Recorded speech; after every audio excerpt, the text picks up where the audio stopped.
Hey Timberwolves, we're going to create a parrot today. So get a pencil and an eraser and a piece of paper. If you have a black Sharpie, that would be great too. Get ready.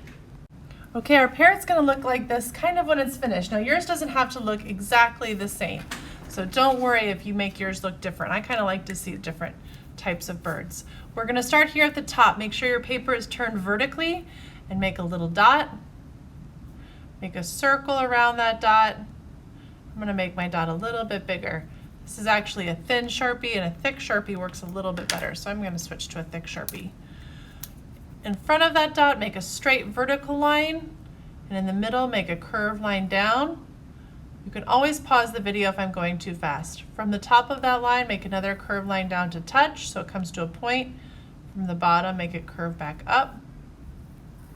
Go back over this and make it a little bit bigger. Now you guys are doing this with a pencil, please, so that you can erase it if you need to. From the top of that beak, we're going to make a curved line up and over the eye, and then below that beak, we're going to make a straight line. Connect between these two with some U's, kind of like a curved U shape. Now we're going to make the parrot look like his wings are kind of crossed behind him, and he's turning his head and looking at us. So on one side, I'm going to make a curved line out. And then I'm going to make the same curve out, but I'm not going to make them touch. This side now I'm going to make this come down a little bit lower, kind of across the body, and curve it back around and make it go back up towards the body. Now I'm going to make another curved line back up towards the body, but a little bit shorter, and then one more. All right, now this line is going to connect. So if I have space there, I'm going to connect it, skip over the wing, and make the line continue. So it looks like it's folded underneath this wing. Curve it back up, touch the wing, skip over the wing, and back.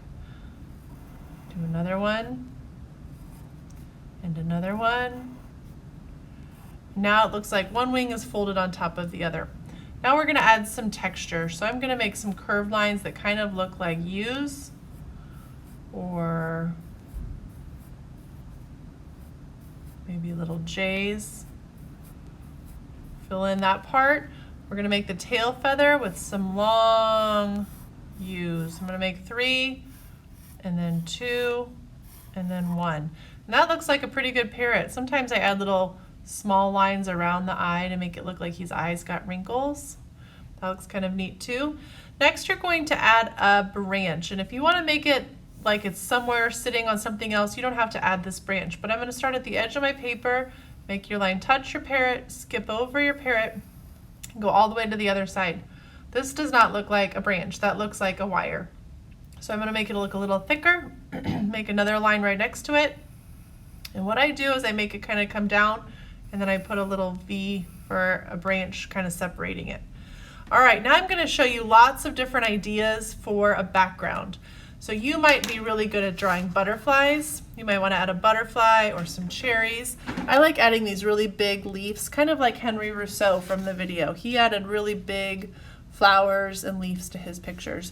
You might want to have a baby bird or some eggs. Maybe you want to draw some mountains in the background. Whatever is going to be in your picture, it's going to be behind the bird. So make sure that you draw it so it doesn't look like the bird is see-through. This one I added a top hat. Actually, a student gave me that idea. I thought that was kind of cute. This one I kind of made it look like a starry night with some teeny little houses in the background. This one I added kind of some different textures to the grass. Once you've finished with the drawing of your parrot, you can trace everything with a Sharpie. Make sure after you've traced it, you erase any pencil lines that you can still see. And then add color with markers, crayons, or colored pencils. When you're adding your color, make sure you get all the white spaces. If there's something that you want to leave white, that is okay, but make sure you get all those white spaces filled in completely. And then make sure I see a picture of your finished parrot, and you are done.